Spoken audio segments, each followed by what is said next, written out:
আসসালামু আলাইকুম ওয়া রাহমাতুল্লাহি ওয়া বারাকাতুহু।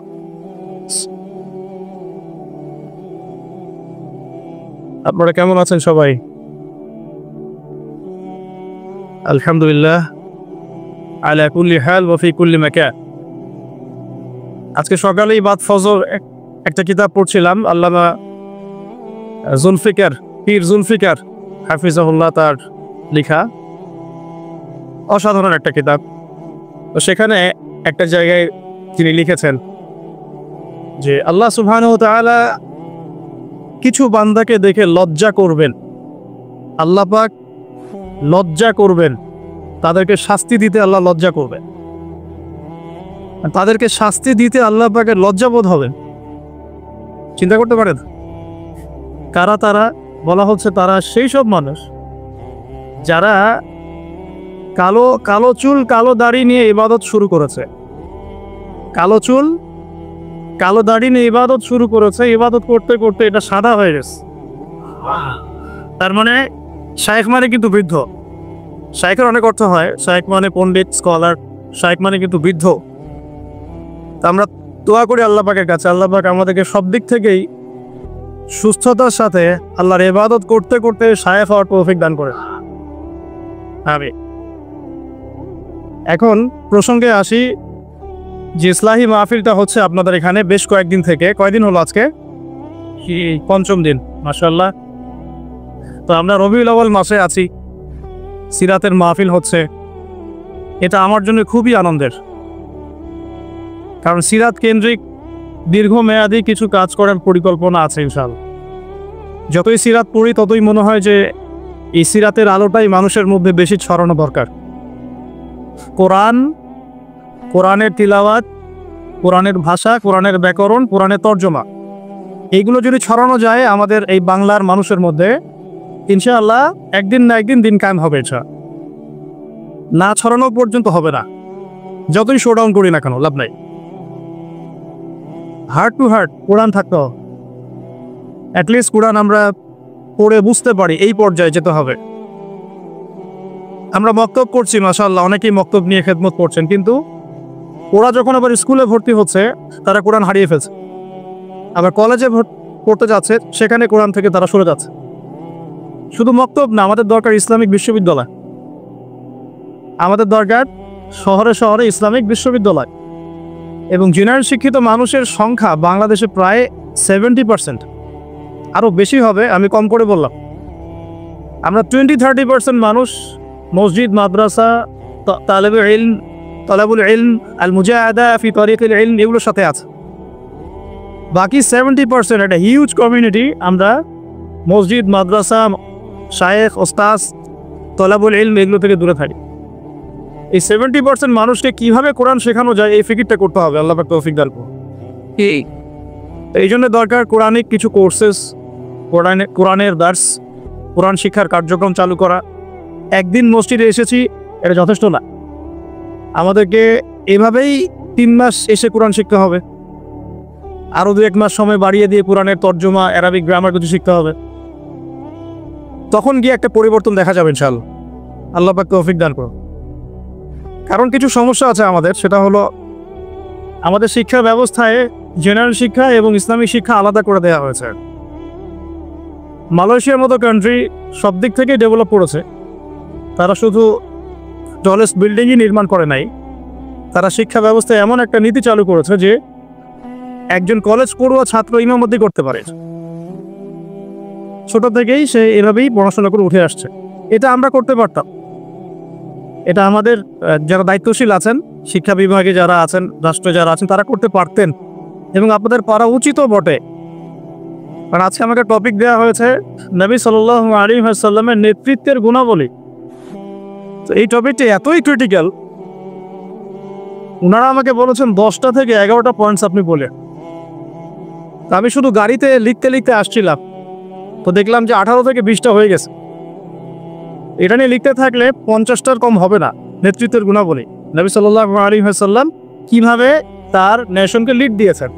তো লিডারশিপের প্রথম তার যে একটা ভিশন ছিল সেটা হলো সবাইকে শিক্ষিত করে তোলা। দেখুন, আপনি একজন সাহাবী খুঁজে পাবেন না যিনি অশিক্ষিত। আমি অশিক্ষিত বোঝাচ্ছি কোন সেন্সে, লিখতে জানে পড়তে জানে এটাই শিক্ষার মানদণ্ড নয়। এমন একজন সাহাবী আপনি খুঁজে পাবেন না যিনি কোরআন এবং সুন্নাহর জ্ঞান জানেন না, একজন সাহাবীও নাই। এমনকি আবু সুফিয়ান রাদিয়াল্লাহু আনহু যিনি একদম শেষে গিয়ে ইসলাম কবুল করেছেন, তখন ওই যে মক্কা বিজয়ের আগে আগে, তিনিও শেষ বয়সে যখন রোমকদের সাথে যুদ্ধ করছিলেন, ইয়ারমুকের যুদ্ধ, সেই যুদ্ধে কিন্তু তার একটা বড় ভূমিকা ছিল। তিনি একটা বড় ভূমিকা রেখেছেন ইয়ারমুকের যুদ্ধে।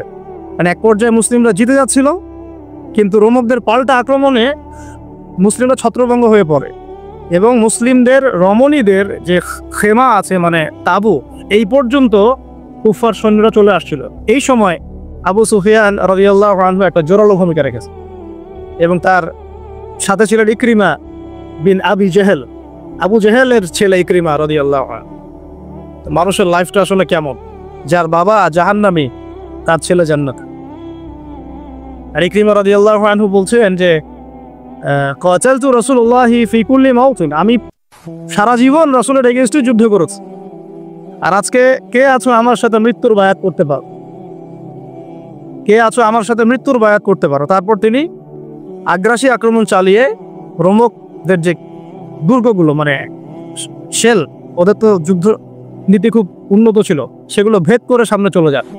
এটা টার্নিং পয়েন্ট ছিল ইয়ারমুকের যুদ্ধের। আমি যেটা বলছিলাম, আমাদের টপিক ইয়ারমুকের যুদ্ধ না, যে আবু সুফিয়ান রাদিয়াল্লাহু আনহু শেষ বয়সে ইসলাম কবুল করার পরেও মসজিদে বসে বসে কান্নাকাটি করতেন আর বলতেন যে হাযা কালামু রাব্বি, হাযা কালামু রাব্বি, এটা আমার রবের কালাম, এটা আমার রবের কালাম। আপনি একজন সাহাবীও খুঁজে পাবেন না যিনি কোরআন এবং সুন্নাহর জ্ঞান থেকে দূরে ছিলেন। কিন্তু আমরা দুর্ভাগ্যজনক, এখন অনেকে ইসলামের জন্য জীবন দিতে চাই বাট কোরআন পড়তে জানি। আমার কথা মন খারাপ করুন, আমরা ইসলামের জন্য জীবন দিতে চাই ঠিকই, এই প্রেরণা আমাদের সবার মধ্যে একটু একটু কাজ করে, কম বেশি, কারো আবেগে কারো বিবেকে, বেশিরভাগ মানুষের আবেগেই করে। তবে নবী সাল্লাল্লাহু আলাইহি ওয়াসাল্লাম আবেগী নবী ছিলেন না, তিনি খুবই ডিপ্লোম্যাটিক পারসন ছিলেন। তিনি বুঝে কাজ করতেন, কি করতে যাচ্ছি, কেন করতে যাচ্ছি। আমরা এদিকে আসছি সব। তো প্রথম পয়েন্টটা টাচ করতে চাই, শিক্ষার মধ্যে কোরআন ঢোকাতে হবে। তো এখন যারা আমরা শিখতে পারি না এই দীর্ঘদিন, আমরা কি করব? এই 60-70% জেনারেল কমিউনিটির জন্য কোরআন শিক্ষার কার্যক্রম চালু করবো ইনশাআল্লাহ। আপনাদের সার্বিক সহযোগিতা চাই এবং অংশগ্রহণ চাচ্ছি ইনশাআল্লাহ। কিছু কিছু নতুন নতুন কোর্সেস আসছে এখন, এগুলো দিয়ে মোটামুটি 6 মাসের মধ্যে কোরআনের বেসিক নলেজ শেখানো যায়, অ্যারাবিক গ্রামার শেখানো যায়। আমি এগুলো নিয়ে ঘাটাঘাটি করছি আলহামদুলিল্লাহ। এই কোরআনের মধ্যেই আলহামদুলিল্লাহ মাত্র 200 থেকে 250টা মাসদার আছে, ফেল আছে, যেগুলো দিয়ে কোরআনের প্রায় 40,000 শব্দ তৈরি করা যায়। 40,000 শব্দ। আর এই কোরআনুল কারীমে মোট শব্দ আছে 78,000, প্রায় 78,000, এক্স্যাক্টলি 77,800টা, প্রায় 78,000। এই 78,000-এর মধ্যে 40,000 শব্দ আপনি মাত্র 250টা মাসদার থেকে বের করতে পারবেন। এগুলো ওলামায়ে কেরাম বুঝবেন আর কি, আমি জাস্ট টাচ করছি। মানে কোরআন নিয়ে অনেক থিসিস গবেষণা হচ্ছে, অনেক কোর্সেস লঞ্চ করা হচ্ছে। চেষ্টা করবো এগুলোকে বাংলা ভাষা অনুবাদ করে হলেও আপনাদের পর্যন্ত পৌঁছানোর, আল্লাহ পাক তৌফিক দান করুন। আরেকটা খেদমত দরকার, সিরাতের খেদমত। সিরাত প্রত্যেক যুবকের অন্তরে অন্তরে মুখস্থ থাকা চাই। সিরাতের খেদমত শুনেই আমার ভালো লাগছে, যেখানে সিরাতুন নবী সাল্লাল্লাহু আলাইহি ওয়াসাল্লাম কেন্দ্রিক আমরা আলোচনা করছি। সিরাত এত চমৎকার, এত গভীর, এত মানে ইমোশনাল। সিরাত পড়ে যদি কেউ উমরাহ করে এবং রাসূল সাল্লাল্লাহু আলাইহি ওয়াসাল্লামের রওজা জিয়ারত করে, সে যে আবেগ অনুভূতি আর ফিলিংসটা পাবে, সিরাত না পড়া মানুষ সেটা পাবে না। সিরাত পড়ে যদি আপনি সিরাতের সাথে সংশ্লিষ্ট স্থানগুলো জিয়ারা করেন, তাহলে যে ফিলিংসটা পাবেন সিরাত না পড়ে পাবো। আর কোরআন এবং সুন্নাহর, কোরআনের আয়াতগুলো এবং হাদিসগুলো কোনটা কোন প্রেক্ষাপটে কখন কিভাবে নাজিল হয়েছে, এটা বোঝার জন্য সিরাত লাগবে। আদারওয়াইজ আমরা কোরআন সুন্নাহ হাতে নিয়েও বিভ্রান্ত হতে পারি। সিরাত একটা উপন্যাস, একজন মহামানবের উপন্যাস, যে উপন্যাসটা তিনি নিজ হাতে লিখেন নাই, লিখেছেন আল্লাহ রাব্বুল আলামিন। সিরাত একটা উপন্যাস, এটা সেই ব্যক্তি লিখেননি যাকে নিয়ে সিরাত, বরং এটা লিখেছেন তার রব আল্লাহ রাব্বুল আলামিন। সিরাতুন নবী সাল্লাল্লাহু আলাইহি ওয়াসাল্লাম। তো সিরাতের অনেক পার্ট আছে, সিরাত এবং দাওয়াত, সিরাতের আলোকে দিন কায়েম, সিরাতের আলোকে সুন্নাহ, সিরাতের আলোকে আসবাবুন নুজুল, অনেক পার্ট হতে পারে। সিরাতের আলোকে গাজওয়া, সিরাতের আলোকে সারিয়া, সিরাতের আলোকে জিহাদ, সিরাতের আলোকে দাওয়াত, অনেক কিছু হতে পারে। তো আমরা চাচ্ছি সিরাতের একটা প্যানেল তৈরি করতে, আর সিরাত বিশেষজ্ঞ প্যানেল। এখান থেকে অনেক ভালো ভালো অনেক বড় বড় উলামায়ে কেরাম এবং অনেক ভালো ভালো তলেবে ইলম উঠে আসবেন, যাদেরকে নিয়ে একটা প্যানেল করা যায়, করে সিরাতের ছোট থেকে ছোট, বড় থেকে বড় বিষয়গুলোকে নিয়ে আলাদা আলাদা করে আমরা দার্স রেডি করতে পারি। সিরাতের উপরেই দেখা গেল 50টা দার্স, ঠিক আছে? তো আমার নিয়ত আছে, আপনারা দোয়া করবেন আল্লাহ পাক যেন তৌফিক দান করেন। এবং সিরাত নিয়ে কাজ করতে ইচ্ছুক এমন যুবক ভাই বা যারা তালেবে ইলম আছেন বা যারা এখনো পড়াশোনা করছেন বা উলামায়ে কেরাম যদি এগিয়ে আসেন, পরামর্শ দেন, আমি খুব উপকৃত হব। আল্লাহ পাক তৌফিক দান করেন। একটা কোরআন, একটা সিরাত, আরেকটা দরকার হলো তাজকিয়া। এটা কি? আমি সুন্নাহ না বলে তাজকিয়া শব্দটা বলেছি এই কারণে, অনেকে আমরা সুন্নাহর উপর আমল করি বাট তাজকিয়া নাই। অনেকে সুন্নাহর উপর আমল করি, দাড়ি রেখেছি, টুপি পরছি, পাগড়ি পরছি, আমরা এমন কোনো সুন্নাহ নাই, আমলে বাদ দিচ্ছি এমন কোনো সুন্নাহ নাই। 2 রাকাত তাহিয়াতুল মসজিদ পড়ছি, তাহিয়াতুল ওযু পড়ছি, বাট তাজকিয়া নাই। তাজকিয়া কি? আত্মশুদ্ধি। তাজকিয়া মানে কি? আত্মশুদ্ধি। আর তাজকিয়া যে আমাদের নাই এটা বোঝার জন্য অনলাইন যথেষ্ট। অনলাইনে ফেসবুকে ঢুকলেই বোঝা যায় আমাদের তাজকিয়ার কি অবস্থা। এখানে অনেক সময় একজন আলেম আরেকজন আলেমকে যে ভাষায় গালি দিচ্ছে, তাতে আপনারা পরকালে আল্লাহর কাছে কি জবাব দিবেন সেটা চিন্তা করতে হবে। তাজকিয়ার সাথে এগুলোর কি সম্পর্ক? বাবা মা ভাই বোন জ্ঞাতি গোষ্ঠী তুলে গালি দিয়ে ধুয়ে দিচ্ছে। তো যদি উলামায়ে কেরামদের কেউ এই কাজগুলো করে থাকেন, তাহলে সাধারণ জনগণ কি করবে? কাদেরকে দেখে তারা শিখবে ইসলাম? ইস্যু পাগল হয়ে গেছে আমরা। মন চাইলে একটা কমেন্ট করে দিলাম, মন চাইলে একটা গালি দিয়ে দিলাম, মন চাইলে একটা শেয়ার দিয়ে দিলাম। এটার পরিপ্রেক্ষিতে উম্মার মধ্যে যে বিভক্তি বাড়ছে এবং প্র্যাকটিসিং মুসলিমদের সম্পর্কে জেনারেলদের যে একটা বিরূপ ধারণা সৃষ্টি হচ্ছে, আর যারা ইসলামের দিকে আসতে চায় ওরাও আসার আগে আবার চিন্তা করছে 10 বার যে বাবা যাবো কি যাব। আমাদের চরিত্র পরিশুদ্ধ করতে হলে তাজকিয়া দরকার। তাজকিয়া মানেটা কি? অনেকে এটাকে সুফিইজমের সাথে সম্পৃক্ত করে দেন। সুফিইজম, তাজকিয়া এগুলো ইসলামের কোনো শত্রু হয় না। এটা মানুষকে আধ্যাত্মিকত্ব শেখায়, বরং সুন্নাহর উপর আমল করার একটা প্রেরণা তৈরি করে এবং মনটাকে পরিশুদ্ধ করে। ধরেন আমি সারাদিন অনেক সুন্নাহর উপর আমল করছি, কিন্তু আমার এক ভাইকে আমি হিংসা করি। আর হিংসা এখনকার অনলাইনের জগতে ফরজ। হিংসা না করলে কেউ অনলাইনে টিকতে পারবে না, তাকে হিংসা করতেই হবে। যেমন সুদ না খাইলে কেউ অর্থনীতি চালাতে পারে না, সুদ এখন ফরজ হয়ে গেছে। ঠিক এইরকম অবস্থা, আল্লাহ মাফ করো। তো আমি যদি সুন্নাহর উপর আমল করি কিন্তু আপনাকে হিংসা করি, তাহলে লাইলাতুল কদরের মতো রাত্রেও আমি ক্ষমা পাচ্ছি না, লাইলাতুল বারার মতো রাত্রেও আমি ক্ষমা পাচ্ছি না। আল্লাহ পাক বলছেন সবাইকে আল্লাহ মাফ করে দিচ্ছেন এই হিংসুক ব্যতীত। তাহলে তাজকিয়া কি? আত্মশুদ্ধি। এটা আজকে টপিক না, আমি বলছি 3টা জায়গায় ফোকাস করতে হবে খুব বেশি। কোরআনের শিক্ষা স্পেশালি জেনারেলদের মধ্যে, কারণ মক্তব মাদ্রাসা শেখানো হচ্ছে বাট জেনারেলরা পাচ্ছেন না। এবং শিক্ষাটাকে সহজ করে দেওয়া, সহজলভ্য করা, সহজ করা, যাতে ঘরে ঘরে হার্ট টু হার্ট আমরা কোরআনটা পৌঁছাতে পারি। শুধু তিলাওয়াত নয়, তিলাওয়াতের সাথে অবশ্যই অর্থ বোঝা। শুধু তেলাওয়াত করলে অবশ্যই নেকি পাবেন আপনি, প্রত্যেক হরফে 10 নেকি করে, কিন্তু এটাতে কোরআনের হক পরিপূর্ণ আদায় হয় না, কোরআনের মূল মেসেজটা আমরা পাচ্ছি না। আর 2 নাম্বার হচ্ছে সিরাতের শিক্ষা, সিরাতের ব্যাপক প্রচার প্রসার। আর 3 নাম্বার তাজকিয়া, সুন্নাহ ভিত্তিক জীবনযাপন এবং তাজকিয়া। তাজকিয়ার জন্য দরকার আত্মশুদ্ধিওয়ালা মানুষের সোহবত। আত্মশুদ্ধিওয়ালা মানুষের সোহবত, এই মানুষ খুঁজে বের করা একটা চ্যালেঞ্জ। এই মানুষগুলো খুঁজে পেতে হলেও তাকদীরের একটা ভালো ভাগ্য লাগবে। কারণ দিন শেষে বুঝতে পারছি যে কেউ যদি জাহেল থাকে এটাও তাকদীরেই ছিল, কেউ যদি হকপন্থী আলেমের সোহবত পেয়ে যায় এটাও তাকদীরেই ছিল। কিছু করার না, এটা তাকদীর। কেউ পাবে কেউ পাবে না, কিন্তু চেষ্টা যে করবে আল্লাহ পাক তাকে মিলাই দিতেও তো পারেন। দিন দিন এরকম আত্মশুদ্ধিতে পরিপূর্ণ উলামায়ে কেরামদের সংখ্যা কিন্তু কমছে। আপনি খেয়াল করেছেন? কমছে। যে ব্যক্তি হক ও বাতিলকে পার্থক্য করে দেয়, যে ব্যক্তি অন্যের শুভাকাঙ্ক্ষী, যে ব্যক্তি উম্মার ঐক্য চায়, যে ব্যক্তি নিজে যা বলে তার উপর আমল করে, যে ব্যক্তি অন্যকে আল্লাহর দিকে ডাকে, যে ব্যক্তি নিজে হারাম খায় না, যে ব্যক্তি আলেমদের মাঝে বিভেদ সৃষ্টি করে না, যে ব্যক্তি মানুষকে নবী সাল্লাল্লাহু আলাইহি ওয়াসাল্লাম রেখে যাওয়া সুন্নতের দিকে ডাকে, যার অন্তরটা পরিষ্কার, ভিতরে কোনো হিংসা নাই, কোনো অহংকার নাই, কোনো গীবত তহমত কিচ্ছু নাই, এরকম মানুষ, এরকম আলেম খুঁজে পাওয়া কি চারটাখানি কথা? আমার কথা শুনে আপনাদের ইগোতে লাগা উচিত নয়, আপনাদের চোখে পানি আসা উচিত। এই কথা 3টা ওলামা কেরামদের জন্য। আমরা অনেক ওলামা কেরামকে দেখেছি টাইটেল পাস, অন্তরটা হিংসা দিয়ে ভর্তি হয়েছে। এতে আপনি ইগোতে নিয়েন না, বরং আপনার চোখ দিয়ে পানি পড়া উচিত, বিকজ আপনার হিসেব আগে হবে। 3 জন ব্যক্তিকে দিয়ে জাহান্নাম উদ্বোধন করা হবে: শহীদ, দাতা, দানশীল, আলেম।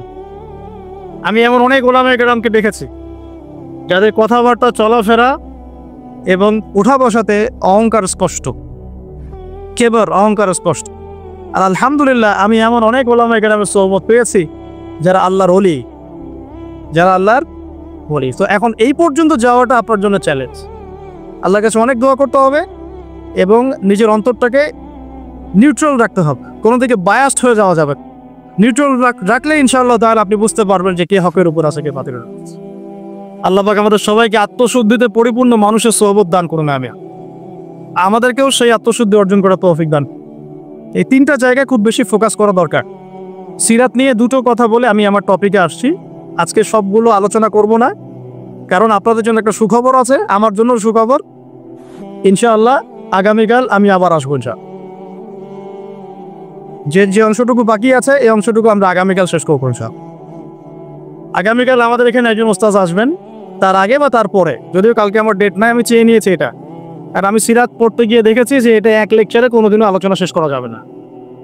এই সিরাতের উপরে আলোচনা করতে হলে আমার 24টা ক্লাস দরকার। একটু এই জায়গাটা শোনেন। এই পুরো সিরাত, আমার হাতে একটা পাতলা সিরাতের বই আছে, সিরাতে খাতামুল আম্বিয়া। তারপর অনেকেই জানেন এই বইটা পড়েছেন, আল্লামা শফি রাহিমাহুল্লাহ রচিত অনবদ্য একটা কিতাব। কলেবর ছোট কিন্তু অনেক গভীর কথা, কঠিন টপিক। নবী সাল্লাল্লাহু আলাইহি ওয়াসাল্লামের নেতৃত্বের গুণাবলী। তো আমাদের এখানে নিশ্চয়ই নেতারাও আছেন। নেতা বলতে শুধু রাজনৈতিক নেতা বোঝাচ্ছি না, পরিবারের নেতা, মসজিদের নেতা, এই মার্কেটের নেতা, অর্থনীতির নেতা এবং অবশ্যই আমাদের সম্মানিত পলিটিক্যাল নেতৃবৃন্দ তো আছেন। তো লেকচারটা সবার জন্যই। আল্লাহ পাক আমাদের সবাইকে মনের কান দিয়ে শোনার তৌফিক দান করুন। সোজা কথায় আসি, নবী করিম সাল্লাল্লাহু আলাইহি ওয়াসাল্লাম নবী হওয়ার আগে তিনি যে গুণাবলীগুলো অর্জন করেছিলেন, এই গুণাবলীগুলো আমরা অনেক সময় পাশ কাটিয়ে চলে যাই। আমরা আলোচনা শুরু করি নবী সাল্লাল্লাহু আলাইহি ওয়াসাল্লাম নবী হওয়ার পর থেকে। আদতে নেতৃত্বের গুণাবলীর পয়েন্টটা যদি নিয়ে আসতে হয়, আমাদেরকে এখান থেকে আলোচনা শুরু করতে হবে। নবী সাল্লাল্লাহু আলাইহি ওয়াসাল্লাম নবুয়ত পাওয়ার আগে কেমন মানুষ ছিলেন। একটা হাদিস থেকে আমরা এটা বুঝতে পারি। এটা সহিহ বুখারীর 1ম খণ্ডের ওহী অধ্যায়ের মধ্যে আছে এবং খাদিজা রাদিয়াল্লাহু আনহা এখানে অনেকগুলো কথা বলেছেন। হাদিসটা অনেক লম্বা, আপনারা বাসায় গিয়ে একটু দেখে নিয়েন। আমি খুব শর্ট করে মূল জায়গাটা বলছি। আল্লাহ নবী সাল্লাল্লাহু আলাইহি ওয়াসাল্লাম যখন ওহী প্রাপ্ত হলেন, আপনারা জানেন উনি ভয় পেয়েছিলেন। জিবরাইল আলাইহিস সালাম এসে তাকে বলেছিলেন ইকরা, আপনি পড়ুন। তিনি বলেছেন মা আনা বিকারি, আমি তো পড়তে জানি না। তখন বলা হচ্ছে পড়ুন, আবার বলছেন আমি তো পড়তে জানি না। চেপে ধরা হচ্ছে, ছেড়ে দেওয়া হচ্ছে, চেপে ধরা হচ্ছে, ছেড়ে দেওয়া হচ্ছে, 3বার চেপে ধরা হয়েছে। একটু চিন্তা করতে পারি কিনা আমরা, যদি কোনো জিনও এসে আমাকে চেপে ধরে তাহলে কি অবস্থা হবে? জিন তো খুব বেশি শক্তিশালী না। আউযু বিল্লাহি মিনাশ শাইতানির রাজিম পড়লেই চলে যাবে, অথবা আউযু বিকালিমাতিল্লাহি তাম্মাতি মিন শাররি মা খালাক পড়লে চলে যাবে, অথবা বিসমিল্লাহিল্লাযী লা ইয়াদুররু মা ইসমিহি শাইউন ফিল আরদ ওয়ালা ফিস সামা ওয়া হুয়াস সামিউল আলিম পড়লে ইনশাআল্লাহ চলে যাবে। আরও অনেক দোয়া আছে, জানতে হলে স্পেশাল সাক্ষাৎ দরকার, ভিজিটেশন। ঠিক আছে, এখন ফেরেশতা চেপে ধরলেন, তাহলে তো ব্যাপারটা অনেক কঠিন, অনেক বার্ডেন তার মাথায় তখন ছিল, বুকের মধ্যে ধার। এই অবস্থায় তিনি যখন বাসায় এসেছেন, খাদিজা রাদিয়াল্লাহু আনহাকে তিনি একটা কথা বলেছেন, খাশিতু ওয়াকাদ খাশিতু আলা নাফসি, আমি আমার নিজের নফসের উপরে ভয় পাচ্ছি। আপনারা পুরো দেখেন, সহিহ বুখারীতে আছে 1ম খণ্ডে ওহী অধ্যায়। এই জায়গায় খাদিজা রাদিয়াল্লাহু আনহা 4টা থেকে 5টা বাক্য বলেছেন তার সম্পর্কে। 1, আপনি এতিমের দেখাশোনা করেন, এক। আপনি বিধবাদের খোঁজ খবর নেন, আপনি মুসাফিরদের খাবার দেন, হ্যাঁ, আপনি অসহায়ের পাশে দাঁড়ান, আল্লাহ রাব্বুল আলামিন আপনাকে ধ্বংস করবেন না ইনশাআল্লাহ। তিনি কিন্তু নবী এইমাত্র হলেন, আর এই কথাগুলো নবুয়তের আগের চারিত্রিক বৈশিষ্ট্য ব্যাখ্যা করছে, তাই তো? নবী সাল্লাল্লাহু আলাইহি ওয়াসাল্লাম বিয়ে করেছেন কত বছরে? 25। আর খাদিজা রাদিয়াল্লাহু আনহার বয়স তখন 40। আর এই ঘটনা হচ্ছে 53 বছর বয়সে। খাদিজা রাদিয়াল্লাহু আনহার বয়স তখন 53, নবী সাল্লাল্লাহু আলাইহি ওয়াসাল্লামের বয়স তখন 40। 53 না 63 হবে? 63 না? আচ্ছা, হোয়াটএভার। নবী সাল্লাল্লাহু আলাইহি ওয়াসাল্লামের বয়স তখন 40, বিয়ে হয়েছে 25-এ। 25 থেকে 40 কত হলো? 15 বছর। এই 15 বছরে খাদিজা রাদিয়াল্লাহু আনহা দেখেছেন নবী সাল্লাল্লাহু আলাইহি ওয়াসাল্লাম মিসকিনদের পাশে থাকে, তিনি এতিমের দেখাশোনা করেন, মুসাফিরদের অন্নদান করেন, মিসকিনদের পাশে থাকেন। মানে তিনি কারোর প্রতি জুলুম করেন না, তিনি খুবই মানবিক একজন মানুষ এবং তার চারিত্রিক বৈশিষ্ট্য অনন্য সুন্দর। ইনশাআল্লাহ আল্লাহ আপনার কোনো ক্ষতি করবেন না, এটা তার স্ত্রী তাকে বুস্ট আপ করলেন পিছন থেকে। এখন নবুয়তের আগের এই গুণাবলীগুলো কি আমরা অর্জন করতে পেরেছি? নবুয়তের আগের এই চারিত্রিক গুণাবলীগুলোই কি আমাদের নেতৃবৃন্দের মধ্যে আছে কিনা? নেতৃবৃন্দ বলতে আমরা সবাই বুঝাচ্ছি মনে করেন, আমাদের মধ্যে আছে কিনা? আমরা সবাই কোনো না কোনো জায়গার দায়িত্বশীল, বাড়ির বা মসজিদের বা ব্যাংকের বা অর্থনীতির বা রাজনীতির। এখন এই যে এতিমের দেখাশোনা করা, বিধবাদের পাশে থাকা, মিসকিনদের খোঁজ খবর নেওয়া, মুসাফিরদের অন্ন দেওয়া এবং দুর্বলদের সাহায্য করা, এটা আমাদের মধ্যে আছে কিনা? নবী তিনি এখনো হন নাই, কেবল হলেন। নবুয়তের আগের গুণাবলী, নবী হওয়ার আগে আমাদের নবী সাল্লাল্লাহু আলাইহি ওয়াসাল্লামের যে চারিত্রিক বৈশিষ্ট্যগুলো ছিল, আমরা হতভাগা উম্মাহ, আমরা এখনো মুসলমান হয়েও, মুসলমান ঘরে জন্ম নিয়েও, কোরআন হাতে পেয়েও, হাদিস হাতে পেয়েও সেই গুণাবলী অর্জন করি। অগণিত মুসলমান জিনা করে, অগণিত মুসলমান সুদ খায়, অগণিত মুসলমান ঘুষ খায় না, অগণিত নেতৃবৃন্দ দুর্নীতি করেন। সবার কথাই বলছি, আমরাও দুর্নীতি করি। যেমন আমরা যে লেকচার দিতে বসেছি, আমি যদি আমার হক আদায় না করি, এটাও আমার ইলমের উপর দুর্নীতি হবে। তো দেখুন নবী সাল্লাল্লাহু আলাইহি ওয়াসাল্লাম এই গুণাবলীগুলো আছে কিনা? আমরা সুদ খাচ্ছি, আমরা জিনা করছি। আপনি 5% মানুষ খুঁজে পাবেন না এখন যারা সুদ খায় না। কোনো না কোনোভাবে আমরা রিমার সাথে জড়িত। আর যারা ইকোনমিক্স দিয়ে পড়াশোনা করেন, ওই আলেমদেরকে জিজ্ঞাসা করবেন। যারা ইকোনমিক্স দিয়ে পড়াশোনা করেছেন এমন আলেমকে জিজ্ঞাসা করবেন পেপার মানি, ইলেকট্রনিক মানির মধ্যে রিবা আছে কি নাই। যাদের মধ্যে এই জ্ঞান নেই ওদেরকে জিজ্ঞাসা করে লাভ নাই, তারা বলবে খারেজি। সে বলবে, তারা বলবে খারেজি হয়ে গেছে। সুবহানাল্লাহ। যাই, আমরা দোয়া করি আল্লাহ পাক তাদেরকে তাসকিয়া দান করে। হয়তোবা বোঝে না অথবা দুনিয়ার স্বার্থে কথা বলে। এখন আমরা জিনা করছি, উঠতে বসতে চলতে ফিরতে, বাসে, অটোতে, উবারে, এইখানে সবখানে। আমি বলেছি আমার আশঙ্কা, আমি ঢাকা শহরেরই বাসিন্দা, এখন তাকদীর আমাকে এখানেই মিলাই দিছে কিভাবে জানি। আসলে আল্লাহ রাব্বুল আলামিন মানুষের কি বোধ পছন্দ করেন। আমি একসময় অহংকার করে 2 দিন বলেছিলাম, মনে হয় আমার মনে আছে, যে আমাকে ফ্রি একটা ফ্ল্যাট দিলেও ঢাকাতে আমি থাকবো না কেমন। এটা আমি বলেছিলাম আজকে থেকে 5 বছর আগে, 6 বছর আগে। আল্লাহ রাব্বুল আলামিন হয়তো এই কথাটা পছন্দ করেন, কারণ আল্লাহ পাক কারো কি বোধ অহংকার এরকম শক্ত কথা পছন্দ করেন না, মেবি, আল্লাহ ভালো জানেন। তো আল্লাহ পাক এইখানেই আমাকে শ্বশুর বাড়ি দিয়ে দিস, থাকবে না মানে থাকতেই হবে। আর আলহামদুলিল্লাহ এখানে এসে দেখলাম যে মাশাআল্লাহ বাংলাদেশের অনেক বরেণ্য উলামায়ে কেরাম এই শহরকে কেন্দ্র করে কাজ করে।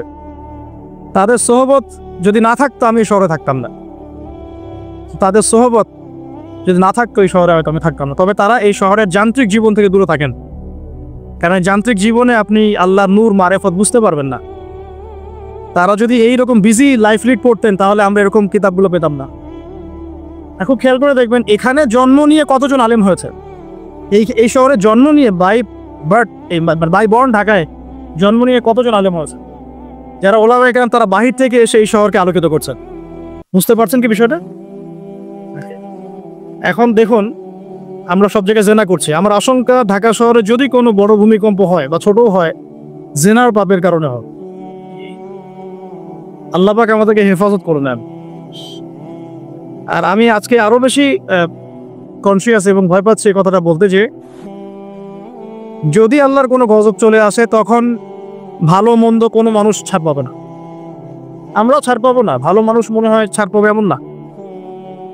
কারণ আজকে সকালে আমি একটা কিতাব পড়ছিলাম, আল্লামা হুসাইন আহমদ মাদারী রাহিমাহুল্লাহ, আপনার নাম শুনেছেন নিশ্চয়ই, ওলামায়ে দেওবন্দের একজন নক্ষত্র। তার একটা কিতাব আছে শেষ খলিফার পদধ্বনি, পড়েছেন? শেষ খলিফার পদধ্বনি ইমাম মাহাদিকে নিয়ে লিখেছেন উনি, মাশাআল্লাহ। এই কিতাবটার পাণ্ডুলিপি পাওয়া গেছে প্রায় 75 বছর পরে, হারিয়ে গিয়েছিল এটা। আর তাকে ওই ইতালির পাশে মাল্টা একটা জায়গা আছে, ওখানে ব্রিটিশরা নির্যাতন করেছিল নিয়ে গিয়ে, ওইখান থেকে হারিয়ে গেছে ওইটা। যাই হোক, ওইখানে তিনি একটা হাদিস এনেছেন যে যখন ইমাম মাহাদির হাতে বায়াত নেওয়া হবে, জায়গাটা হচ্ছে হাজারে আসওয়াদ, দেখেছেন হাজারে আসওয়াদ, তারপর এই কর্নার হাজারে আসওয়াদ, রুকনে ইয়ামানি না, কিন্তু অনেকে রুকনে ইয়ামানিকে হাজারে আসওয়াদ মনে করে। হাজারে আসওয়াদ এবং এই যেখানে আছে মাকাম ইব্রাহিম, এর মাঝখানে বায়াত নেওয়া হবে। আর বায়াত নেবেন কতজন জানেন? 313 জন। 313 জন। বদরি সাহাবী 313, তালুতের বাহিনী 313, এখানেও 313। তো বায়াত যখন নেওয়া হবে শাম থেকে, তখন একটা দল আসবে তাদের বিরুদ্ধে যুদ্ধ করতে। নবী সাল্লাল্লাহু আলাইহি ওয়াসাল্লাম বলেছেন শামের ওই বাহিনীকে মক্কা মদিনার মাঝখানে বাইদা নামে একটা জায়গা আছে, এখানে ধসিয়ে দেওয়া। আয়েশা রাদিয়াল্লাহু আনহা বলছেন তখন তো অনেক সাধারণ মানুষও থাকবে, নবীজি বলেন সবাইকে ধসিয়ে দেওয়া। এখান থেকে একটা দলিল আনা হয়েছে, ওখানে আল্লাহর গজব চলে আসলে ভালো মন্দ সবার উপরেই আসবে। এরপর কিয়ামতের দিন নিয়ত অনুযায়ী মানুষকে উঠানো হবে। আল্লাহ পাক আমাদেরকে আল্লাহ পাকের গজব থেকে হেফাজত করুন, আমাদেরকে ইসলাম এবং সংশোধন দান করুন, আমাদের নেখায়াতে আল্লাহ বরকত দান করুন। আল্লাহ পাকের গজব আসে এমন কাজে লিপ্ত হওয়া থেকে আল্লাহ পাক হেফাজত। নবুয়তের আগের ক্যারেক্টার আমরা অর্জন করতে পারিনি, এই পয়েন্টে ছিলাম। জেনা প্রচুর হচ্ছে, স্পেশালি ইয়াং জেনারেশনের দিক। আল্লাহ পাক আমাদেরকে জেনা থেকে বাঁচিয়ে রাখ। আর মেয়েদের কথা তো বলার অপেক্ষা নাই, কি অবস্থা, কি অবস্থা আমাদের শহরের মেয়েদের, কি অবস্থা আমাদের মা বোন স্ত্রীদের, কি অবস্থা। আমরা আল্লাহর কাছে কি জবাব দেব? আমরা কেউই চোখের পথ থেকে মুক্ত নই। আর যারা অনলাইনে বিচরণ করি তারা তো মোটেই না। আমরা আল্লাহর কাছে আসলে কি জবাব দেব? ও মার্কেটেই আছি তো বসে, আমরা তো মার্কেটেই বসে আছি। সুবহানাল্লাহ। মার্কেট মানে এখন মহিলা, মার্কেট এখন ছেলের চেয়ে মহিলা বেশ। মানে আমরা কামাই রোজগার করে বাসায় গিয়ে টাকা ধরিয়ে দিয়ে যাও।